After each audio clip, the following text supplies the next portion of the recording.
Hello everyone, welcome to our final chapter of our factory tour. In the last episode, we explored lithography, and today we're heading to our final stop, Workshop No.1, to see how optical security technologies are turned into product.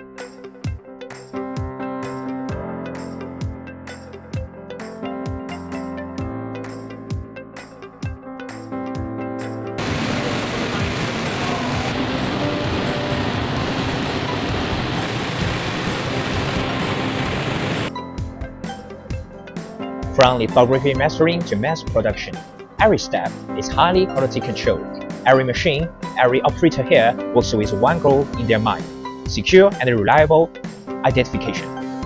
From the original vision at our Innovation Center, to the precision of lithography, and finally to full-scale percussion production.